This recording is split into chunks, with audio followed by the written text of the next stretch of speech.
நம்ம பேருக்கு நான் மோல்டு பண்ணி அதுக்கப்புறம் இப்போ வந்து வயசான காலத்தில் என்னை நடிக்க கூடும்போது நடிப்பது எவ்வளவு சிரமங்கிறது இப்போ யோசிக்கிறேன். அதாவது நீங்க ஆஸ் an ஆக்டர் என்ன சேஞ்சஸ் கொண்டு வந்தீங்க சார் உங்க பேசுறது விஜய் சந்திரிகாவா ராதாவா வாய்ஸ் எனக்கு கண்டுபிடிச்சிட்டேன்ல. இயக்குனர் பாரதி ராஜா முழுவதுமாக தன்னை இயக்கத்துக்கு ஒப்படைச்சு வெற்றி பெற்றிருக்கிறான்.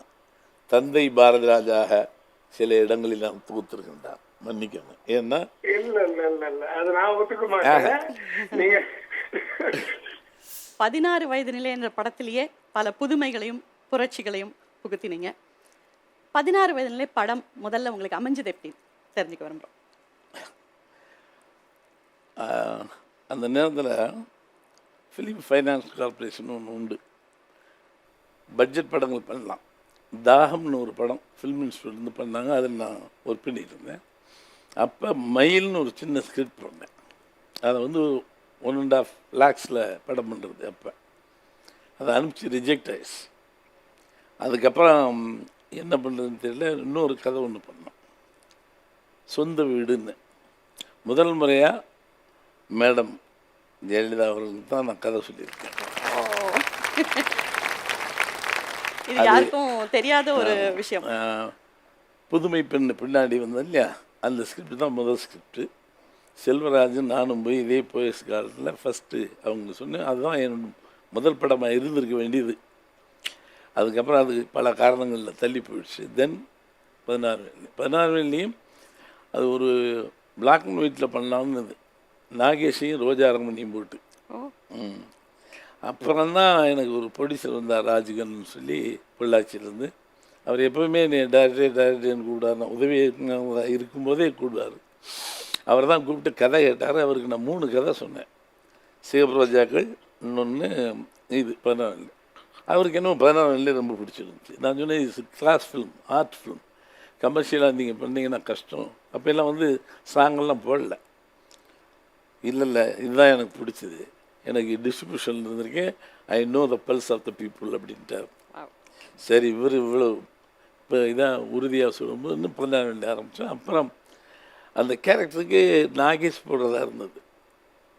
அப்படின்னு அது வந்து சரி வராது. ஏன்னா ஒரு அழகை மாற்றி காட்டினா தான் எப்பவுமே ஸ்க்ரீனில் ஒரு ப்ளசன்ட்னஸ் வேணும். ஏற்கனவே இருக்க மூஞ்சி இன்னும் நீ இது பண்ணி காட்டினா சரியாக வராதுன்னு சொல்லி ஒரு அழகிய முகம் வேணுமென்று கமலஹாசன் தூக்கி சப்பானிக்கு போட்டோம், ரஜினியை பரட்டிக்கு போட்டேன், ஸ்ரீதேவி போட்டு. அது ஒரு 5 லட்ச ரூபாயில் எடுத்த படம் டோட்டல் ஃபிலிம். ஆக்சுவலாக அதுதான் உங்களுடைய ஃபஸ்ட்டு, அதான் ஒரு படத்துலேயே இவ்வளோ புதுமைகள் புரட்சிகள் நான் சொன்ன அறிமுகம் பண்ணும்போது, ஒரு அழகான நாயகன்னாலே ஒரு அழகாக இருக்கணுன்ற ஒரு இதை தாண்டி அழகாக இருக்கிற ஒரு நாயகனை ஒரு சப்பானியா காட்டுறதுக்கு எவ்வளவு தைரியம் வேணும். அந்த தைரியம் எங்க இருந்து வந்தது உங்களுக்கு? அது கமலுடைய advance mind. Is a very great man. He accept everything. எப்போ நான் சொன்ன உடனே மூஞ்சி இப்படி இருக்கணும் இப்படி இருக்கணும், சட்டை 2 சட்டை தான் யூஸ் பண்ணியிருப்பேன், அந்த காக்கி சட்டை, ஒரு வேஸ்ட். அப்படி அவரே அதை அழுக்காக்கி போட்டுக்குவோம். அப்படிலாம் கோவணம் கட்டி நடின்னு சொன்னால் அந்த காலத்துக்கு பெரிய ஹீரோ இமேஜ் இல்லை. சார் தொடர்ந்து பேசலாம். ஒரு காலர் வந்திருக்காங்க, அவங்களுக்கு என்ன கேள்வின்றதை கேட்டுட்டு நீங்க இதை பத்தி விரிவா சொல்லுங்க. வணக்கம். வணக்கம். யார் பேசுறீங்க, எங்க இருந்து பேசுறீங்க? நான் வந்து பாம்பேல இருந்து பேசுறேங்க. வாவ். சொல்லுங்க. பாரதி ராஜா சார் கேட்டுட்டு இருக்காரு நீங்க பேசுறத. நீங்க அவர்கிட்ட என்ன பேசணுமோ இல்ல கேள்வி கேட்கணும்னா கேளுங்க. சார் வணக்கம் சார். வணக்கம்மா, பாம்பேல இருந்து பேசுறீங்க? ஆமா சார். சொல்லுங்க. எப்படி இருக்கீங்க? நல்லா இருக்கேன். பார்த்துட்டு இருக்கீங்கல்ல, அதுதான் பொறாமையா இருக்கு. அதனால எதுக்கு உங்க வாயிலிருந்து நல்லா இருக்குன்னு கேட்கும் போது இன்னும் சந்தோஷமா இருக்கும். மகிழ்ச்சி. அவர்கிட்ட ஏதாவது கேள்வி கேட்கணுமா? குறிப்பா நிறைய கேள்வி கேட்கணும். ஒரு கேள்வி மட்டும் இப்ப கேட்டுக்கிறேன் ப்ளீஸ். சார் நீங்க வந்து ஃபர்ஸ்ட் நடிச்ச படம் நான் பார்த்திருக்கேன், கல்லுக்குள் ஈரம் இல்லையா? ஆமா. அது வந்து நீங்க ஒரு பெரிய டைரக்டர்ஸ் அத அப்படி மாத்தி வச்சிருக்க. அந்த படத்துக்கு அப்புறம் இப்ப நீங்க நடிச்சுட்டு இருக்கிற படமும் பார்த்தேன், இந்த குரங்கு பொம்மை, மீண்டும் மரியாதை வரைக்கும், அதுவும் நம்ம வீட்டு பிள்ளைய நடுவில் போய் பார்த்தேன். ஒரு ஆஸ் அன் ஆக்டர் நீங்க என்ன டிஃபரன்ஸ் உங்ககிட்ட கொண்டு வந்தீங்க? அதுக்கு முன்னாடி ஒரு ஆக்டிங்க பத்தி நீங்க நினைச்சிட்டு இருப்பீங்க இல்லையா, நான் இப்படிதான் ஆக்ட் பண்ணணும், மத்தவங்களுக்கு நிறைய பேருக்கு குருவா இருந்திருக்கீங்க, உங்களால பெரிய பெரிய ஆர்டிஸ்ட் அவங்களோட தலையத்தையே மாத்திட்டீங்க நீங்க. நீங்க ஆஸ் அன் ஆக்டர் என்ன சேஞ்சஸ் கொண்டு வந்தீங்க சார்? உங்க பேசுறது விஜய் சந்திரிகாவா ராதாவா? வாய்ஸ் எனக்கு கண்டுபிடிச்சிட்டேன்ல, பாம்பேன்னு யோசிச்சு முதல்ல கண்டுபிடிக்க முடியல. அந்த அப்புறம் சரி ராதா, ஹவர் யூ, எப்படி இருக்க? சூப்பரா இருக்கேன் சார், உங்களால இன்னைக்கு ரொம்ப ரொம்ப சூப்பரா இருக்கேன். மகிழ்ச்சி. நீ முதல் கேள்வியை நீ கேட்குறது. ஸோ நடிப்பை பத்தி ஒரு கேள்வி கேட்டிருக்காங்க அவங்க. கல்லுக்குள்ளே டைமில் ஐ வாஸ் ஸோ இம்மெச்சூர். இன்னைக்கு அந்த படம் பார்த்தா கூட எவ்ரிபடி எல்லாரும் லைக் பண்ணுறாங்களே தவிர, பட் எனக்கு அது ஒரு ஆர்டிஃபிஷியாலிட்டி இருந்தது கல்லுக்குள்ளீரத்தில். த வே ஆஃப் மை ட்ரெஸ், அந்த தொப்பி வச்சு ஏதோ டைரக்ட்னா அப்படி தான் இருக்குன்னு ஒரு இப்போ ஃபீல் பண்ணுறேன். அது தப்பான ஒரு இது. அந்த நேரத்துக்கு அது ஓகே, பட் அப்போ கூட நடிக்கும்போது கஷ்டமாக இருந்தது. என்ன ஆர்டிஃபிஷியலாக இருக்கு என்ன. ஏன்னா நடிக்க வந்தவன் தான் Nivas cameraman, he force me to act in that film. ஏன்னா அவன் சொந்த படம் அதில். அப்போ நடிக்கும்போதும் இல்லை. இப்போ என்ன ஃபீல் பண்ணுறேன்னா, நம்ம பேருக்கு நான் மோல்டு பண்ணி அதுக்கப்புறம் இப்போ வயசான காலத்தில் என்னை நடிக்க கூடும்போது நடிப்பது எவ்வளவு சிரமங்கிறது இப்போ யோசிக்கிறேன். அதாவது நான் ரொம்ப பேருக்கு அடித்து உதச்சி ஏதோ அவங்கள ரொம்ப கசக்கி பிழிஞ்சு நடிப்பு வாங்கினேன். பட் அதுக்கு ஒரு பெரிய திறமை வேணும். Memory power, timing sense, rhythm sense, இவ்வளவு இருந்தால் தான் ஒரு ஆர்டிஸ்ட் இது பண்ண முடியும். ஏன்னா அந்த இவ்வளவு கேமரா முன்னாடி, இவ்வளவு லைட்ஸ் முன்னாடி நிற்கும், அவ்வளவு டெக்னீஷியன் நிற்கிறான். இதுக்குள்ளே தன்னை மறந்து அந்த கேரக்டரை உள்வாங்கி அந்த இயல்புக்கு போகிறதுங்கிறது ரொம்ப கஷ்டம். நம்ம பேரை நான் குடும்பப்படுத்திட்டேனே. Thank you so much, Radha. Thank you so much for calling, and what a beautiful question to start with. Thank you so much for calling, Radhama. Sir, அதான் சப்பானி கேரக்டர் பற்றி பேசிட்டு இருந்தீங்க. அந்த கோம்பணம் கட்டி நடிக்க வச்சது, அந்த துணிச்சல் எப்படி வந்ததுன்னு பேசிட்டு இருந்தோம். இல்லை, அது கமலனுடைய கமல் ஒரு அற்புதமான நடிகை. அது மட்டும் இல்லை, அந்த கதாபாத்திரத்துக்கு என்ன வேணுமோ தன் இமேஜை பற்றி கவலைப்பட மாட்டோம். இல்லைன்னா வேறு யாருன்னா அந்த கிட்டாரை வச்சுட்டு சாங் பண்ணிக்கிட்டு டூயட் பாடிட்டு இருந்த ஒரு ஹீரோவை கொண்டாந்து கோவணம் கட்டி யாருமே செய்ய மாட்டாங்க. தைரியமாக பண்ணான்னு நீங்கள் சொல்லுங்கள், நான் பண்ணுறேன். ஆக்சுவலாக இன்னைக்கு அவர் பல புதுமையான கேரக்டர்களை வருஷமாக பண்ணுறதுக்கு இதுதான் வித்துட்டு இருக்குமோன்னு எனக்கு எப்பவுமே தோணும். எனக்கு தெரிஞ்சு நான் சப்பானியாகவே வாழ்ந்துட்டோம் கமல். நான் ஆக்டிங் மோல்டு பண்ணியிருக்கேன். அந்த கதாபாத்திரத்தை விலைக்கு சொன்னோடனே அது இன்னும் முழுக்க முழுக்க அந்த ஒரு இன்றைக்கும் பார்த்தீங்கன்னா பெர்ஃபார்மன்ஸ் நடிக்கிற ஃபீலிங்கே வராது. அந்த படத்தில் நடித்த ஃபீலிங்கே வராது. நான் அதனால தான் சொல்லி முதல் படத்தில் நான் கமல் உன் பேர் போட மாட்டேன்ட்டேன். இன்னும் டைட்டிலில் பேர் கிடையாது, இல்லை ரஜினிக்கு பேர் கிடையாது, ஸ்ரீதேவிக்கும் பேர் கிடையாது. பரட்டை, மயில், சப்பானின்னு தான். ஆமாம், இன்னும் அவங்கள அப்படி தான் அட்ரஸ் பண்ணிட்டு இருக்காங்க நிறைய பேர். சார், இந்த படத்துக்கு அப்புறம் அடுத்த படமே பார்த்தீங்கன்னா அப்படி டோட்டலாக வேறு. அதாவது 3 ரொம்ப பரிச்சயப்பட்ட நடிகர்களை, அற்புதமான நடிகர்களை வச்சு எடுத்துட்டு, அடுத்தது என்னுடைய கதைக்கான நாயகன் நாயகின்ற மாதிரி நீங்கள் கிழக்கே போக்கும் ரயில் எடுத்தீங்க. சுதாகர், ராதிகா 2 பேருமே அறிமுகம். அது எப்படி நிகழ்ந்தது? எதனால் அந்த முடிவுக்கு வந்தீங்க, ஆர்டிஸ்ட்டை வச்சே எடுக்காம? முதல்ல கிழக்கே போகிறது இல்லை, கமலையும் ஸ்ரீதேவியும் போடுறதா தான் இருந்தேன். அதுக்கப்புறம் தேபியம் சோ பிசி. ஸோ இது ஒரு சின்ன அட்வென்ச்சர் பண்ணுவோம். நீ ஃபேஸ் என்ன பிகாஸ் நடிகர்களை போடும் பொழுது வெளியே வரும்போது நடிகருடைய பெயரை பற்றி தான் பேசிட்டு வருவாங்க. ஆனால் கிழக்கே போகிறையில் 1 வருஷம் ஓடிச்சு சென்னையில். படம் முடிஞ்சு வெளியே வரும்பொழுது பாஞ்சாலி, பரஞ்சோதின்னு தான் பேசிட்டு வந்தாங்க. ராதிகாங்கிறது இப்போ பாஞ்சாலி, பரஞ்சோதி. ஸோ அந்த கதாசிரியனுடைய கதாபாத்திரம் வலிமையாக நிற்கணும்னா நீ ஃபேஸ் வேணும். ஏன்னா ஒரு புதுமுகத்துக்கு தான் பேர் தெரியாத ஒரு புதுமுகத்துக்கு பாஞ்சாலின்னு பேர் வைக்கிறேன்.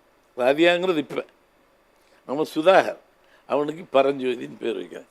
2 கதாபாத்திரத்தை பற்றி தான் பேசினாங்க. ஸோ அதனால் நீ ஃபேஸ் போட்டு அட்வென்ச்சராக பண்ணுவோன்னு பண்ணேன். ஸோ அவங்கள 2வது படத்தில் போட முடியாதனால தான் 3வதா சிகப்பு ரோஜாக்கள்ல திருப்பி கமல் ஸ்ரீதேவி ரீஎன்ட்ரியா.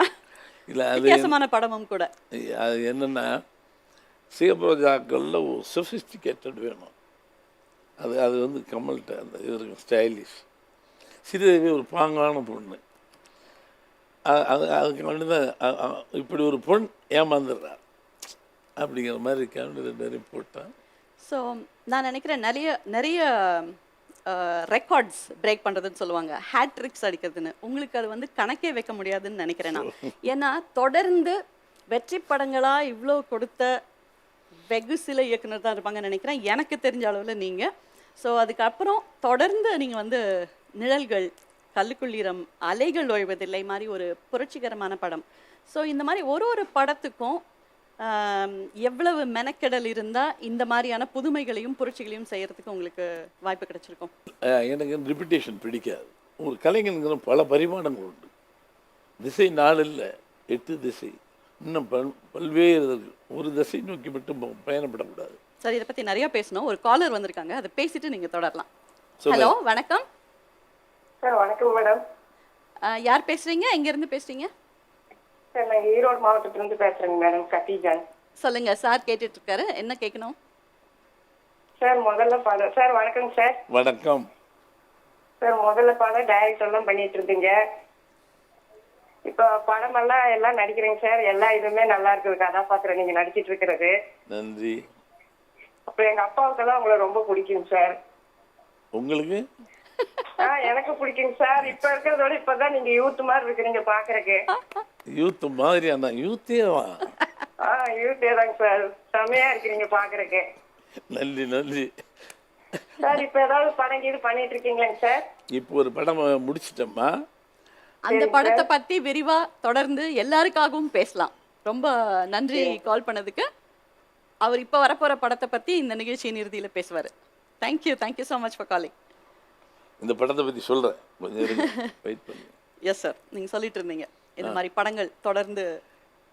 அதாவது நான் எடுத்த படங்கள் ஒவ்வொரு கிரவுண்டில் இருக்கும். இப்போ 16 வெள்ளி வேறு, கிழக்கிய புதுமையில், அதுக்கப்புறம் சிகப்புரோஜாக்கள், முற்றிலும் மாறுபட்டது, நிறம் மாறாத பூக்கள், லவ் சப்ஜெக்டு, கல்லுக்குள்ளீரம் சினிமா சம்மந்தப்பட்ட ஒரு சப்ஜெக்டு, நிழல்கள் எதிர்கால கனவுகளை சுமந்துகிறீங்க இளைஞர்களை பற்றியது. இப்படி மாறி இப்படி மாறி மாறி தான் பண்ணுவேன். கிழக்கு சிவியில் வேறு மாதிரி இருக்கும், வில்லேஜ் படம் தான், பட் வெவ்வேறு களங்களில் இருக்கும். முதல் மரியாதை வேறு களம், கிழக்கு சிவியில் வேறு. ஆக்சுவலாக உங்களுடைய ஃபஸ்ட்டு கிட்டத்தட்ட ஒரு 20 வருஷத்தில் 40 படம் இயக்குறது வந்து ஒரு ஈஸியான காரியமே இல்லை. அதில் வந்து 10 ஆண்டுகளாக பிரித்து நான் யோசித்தேன். நேற்று உங்களை பார்க்கணுன்னு, இன்னைக்கு கேள்வி கேட்கணும்னு யோசிக்கும் போது எனக்கு தோணுது அதுதான். ஒரு முற்றிலும் வித்தியாசமாக இருக்குது. ஃபஸ்ட்டு 10 ஆண்டுகள் நீங்கள் எடுத்த படங்கள், அடுத்த 10 ஆண்டுகள். ஸோ 1977 to 86 இவ்வளோ படங்கள். அதில் அலைகள் ஓய்வதில்லை ஒரு புரட்சிகரமான படம். அந்த படத்தை பற்றி. நிழல்கள் வந்து ஒரு ஒரு பரிச்சாத்திரமான ஒரு படம். அது வந்து எக்ஸ்பெரிமெண்டல் தான். ஒரு கிளாஸ் ஆர்ட்ஃபுல் மாதிரி பண்ணணும்னு துணியே பண்ணல. அது மக்கள்கிட்ட வெகுஜன மக்கள் போய் சென்று அடையலை. சரி, இவங்களுக்கு என்ன, இந்த பசங்களை வர வைக்கிறதுக்கு என்ன பண்ணுறது, எல்லாருக்கும் அந்த யூத், அந்த 17 to 21 வயசு வரைக்கும் ஒரு கனவு இருக்கு. அது ரொம்ப அழகான பகுதி வாழ்க்கையில். சரி, எனக்கு அனுபவங்கள் இருக்கு இல்லையா, சின்ன வயசில் காதல் கதை சொல்லுவோம். என்ன பண்ணுறாங்க இந்த பசங்க பார்ப்போம். நான் எதிர்பார்த்ததுக்கு மேலே அதிகமாக வரவேற்பு வந்தது அலைகள் இல்லை. அது மட்டும் இல்லை, அதில் ஒரு மெசேஜ் சொல்லியிருப்பேன். காதல் ஜாதி மதங்களை கடந்தது. There is no identify. காதலுக்கு அடையாளம் கிடையாது அப்படின்னு அந்த கிராஸ் அப்போ பூண்டுலையாத்து போடுறது ஒரு கிளைமேக்ஸ் இப்போ பண்ண முடியாது. அந்த அது வந்து ஒரு ரெவலேஷன். கண்டிப்பாக ஆமாம், அதை ஜனங்க ஏற்றுக்கிட்டாங்க. அது யூத்து, ரொம்ப யூத்தான இது. அதுதான் ராதாவையும் கார்த்திகேயன் இப்போ சின்ன பையன். அது இப்போ நான் மறுபடியும் அந்த படம் பார்க்கும்போது எனக்கே ஆச்சரியம்.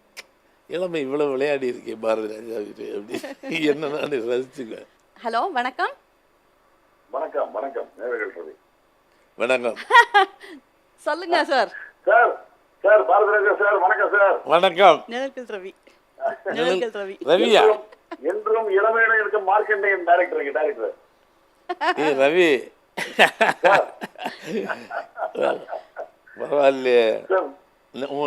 சின்ன கேள்வி சார் உங்களா.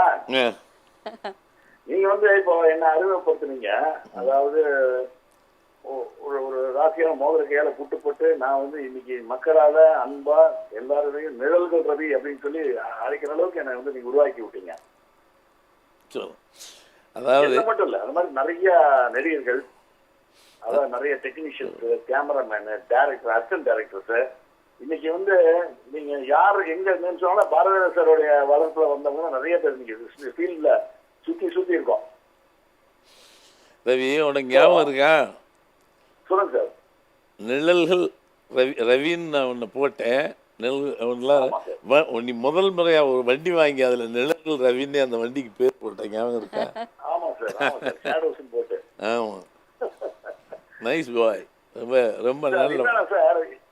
என்னன்னா இப்ப அந்த மாதிரி உங்களால இன்னைக்கு வந்து பல பேர் நீங்க ஒரு ஆலமர விழுது மாதிரி நிறைய பேர் உருவாக்கி இண்டஸ்ட்ரி இது பண்ணி ஒரு மோதிர கையில கூட்டு போய் இன்னைக்கு இத்தனை பேர் வந்திருக்கோம். அவங்களால உங்க புண்ணியத்துல நாங்க சாப்பிடுற சோறு எல்லாமே உங்களுக்கு நீங்க போட்டதுதான். ஐயோ, சோ அது என்னன்னா சார், அது அதை பத்தி நீங்க என்ன நினைக்கிறீங்க? விதை போட்டது நான், விளைந்தது முளைத்தது வேர் விட்டு வளர்ந்தது நீங்க. விதை மட்டும்தான் நான் போட்டேன். என்ன அந்த விதை அருமையான விதை சார், சூப்பர் விதை. விதைக்கு வீரியம் இல்லைன்னா வளர முடியாது. உனக்கு விஷயம் இல்லைன்னா நீ வளர்ந்துருக்க. இல்ல, அந்த வீரியம் உள்ள விதை ஐடென்டிஃபை பண்ற வித்தை அவரிடம் இருந்தது. Thank you so much for calling, Ravi. Thank you உன்னை so much. மோதிர கையில் நான் கூட்டல, வெறும் கையில தான் கூட்டினேன். மோதிரமே நான் போடல. ஆனால் மோதிர கையில் கூட்டியிருந்தா இன்னும் எங்கே போய் இருப்பாரு. அதான் உங்க படங்களை பொறுத்த வரைக்கும் ஃபர்ஸ்ட் சில படங்கள் பத்தி தான் பேசியிருக்கோம். பட் அதுலயே ரொம்ப குறிப்பிடத்தக்க சில விஷயங்கள் இருக்கு, அதை பத்தி பேசிடலாம். ஒன்று ஐகானிக் டயலாக்ஸ், இன்னொன்று நான் ஏற்கனவே சொல்ல ஆரம்பிச்ச ஒரு காலர் வந்தாங்க, ஃபோட்டோகிராஃபி அண்ட் மியூசிக். ஸோ முதல்ல வந்து ஐகானிக் டயலாக்ஸ். 16 வயது நிலையில் இந்த ஆத்தாவையும் அந்த டயலாகு, இது எப்படி இருக்கு அப்படின்ற டயலாகு, இந்த மாதிரியான விஷயங்கள். இதில் என்ன ஒரு ரகசியம்னா, I occupied the film fully. Bharathi ராஜாங்கிற முழு ஆளுமையில் அதுக்கு பங்கிட்டவர்கள் மறைந்து போயிடுறாங்க. கலைமணின்னு விரும்பிக்க right is no more now. அவன் தான் அந்த அந்த வரிகளுக்கு சொந்தக்காரன் கலைமணி. ஆனால் பாரதி ராஜா தான் பூதாகரமாக தெரியுது. நியாயமாக அந்த மரியாதை கலைமணிக்கு இப்போ நவ் இஸ் நோ மோர் அவருக்கு சேர்ந்த ஒரு அற்புதமான ரைட்டர், படிப்பறிவு இல்லாத பாமரத்தனமான சொந்த அறிவுள்ள எழுத்தாளர். அதே மாதிரி மியூசிக் இளையராஜா. நான் வந்து ஒரு கட்டிங்கில் ஒரு ரிதம் வேணும், விசுவல்ஸில் ஒரு இது வேணும். அது வந்து ப்ரோவோக் பண்ணும் மனிதனை. அது அவனை ப்ரோவோக் பண்ணதுனால தான் அவன் வாசிக்க முடியும். இதெல்லாம் தீம். அந்த அந்த விசுவல் என்ன சொல்லுதோ அதுக்கு தான் அவன் வாசிப்பான். அதுக்கு சொந்தக்காரன் இளையராஜா. ஃபோட்டோகிராஃபி நிவாஸ். அப்போ வந்து ஆர்வ ஃபிலிமில் யாரும் படம் எடுக்க மாட்டாங்க. அதில் எடுத்து சிறப்பாக பண்ணது நிவாஸ். இந்த கிரெடிட்லாம் அவங்களுக்கு தான் போய் சேரணும். முழு ஆளுமை இயக்கத்தில் முழு ஆளுமை இருந்ததுனால everybody is thinking about me. நியாயமாக இந்த credit goes to those people. ஒரே நிமிஷம் சார், ஒரு காலர்கிட்ட பேசிட்டேன்னா இதை பற்றி தொடர்ந்து நீங்கள் பேசணும்னு நாங்கள் விருப்பப்படுறோம். வணக்கம், சொல்லுங்க. ஹலோ, வணக்கங்க. பேசுங்க. ஹலோ பேசுங்க. ஹலோ, வணக்கம். வணக்கம். மாலாமணி. ஆமாங்க. ரொம்ப நாளுக்கு அப்புறம் உங்க டிவி ஷோல பார்த்தது ரொம்ப சந்தோஷமா இருக்கு. தேங்க்யூ. பாரதி ராஜா சார் இங்கே தான் இருக்காரு, அவர்கிட்ட என்ன கேட்க விரும்புறீங்க? இல்ல, அவரோட பழைய படங்களை பத்தி சொல்லணும். நான் சின்ன வயசுல பார்த்த படங்களை பத்தி சொல்லணும். அதுதான். ஏதாவது கேட்கறதுக்கு இருக்கா குறிப்பா? இன்னும் நிறைய டைரக்ஷன் பண்ணணும்ன்றதுக்காக தான் கேட்குறேன். பண்ணுவேன். Till my last breath direct பண்ணிகிட்டே இருப்பேன். ஒரு காலர், நீங்க தொடர்ந்து இது பேசலாம். வணக்கம். வணக்கம். சொல்லுங்க. டாடி. ஹலோ, மனோஜ் பேசுறேன். டாடியா? எனக்கு கரெக்ட்டா காதுல விழுந்ததா டவுட் ஆயிடுச்சு. ஹலோ மனோஜ், எப்படி இருக்கீங்க? நல்லா இருக்கேன் மேம். நீங்க எப்படி இருக்கீங்க மேம்? நல்லா இருக்கேன். பேசுங்க, கேளுங்க. என்ன டாடி? டேய், நீ கேள்வி கேட்டு நான் பதில் சொல்ல வேடா. சரி கேளு. ரொம்ப நாளா இது நீங்க நான் உங்ககிட்ட கேட்கணும்னு இருந்த ஒரு விஷயம் தான். நல்ல சந்தர்ப்பம்னா நேரில் கேட்க முடியாது, இப்படி கேட்குற பாரு. இல்ல நேர்ல கேட்கணும்னு வச்சிருந்தது, பட் எங்க அதுக்கான சந்தர்ப்பம் நீங்க கொடுக்கலையே, பிஸியா இருந்துட்டீங்க. சரி, சண்டைக்கு வராத, சொல்லு. சரி, இது மக்களுக்கும் தெரியணும், அதுக்காக இந்த கேள்வி. இயக்குனர் பாரதி ராஜாவுக்கும் தந்தை பாரதி ராஜாவுக்கும் என்ன வித்தியாசம்?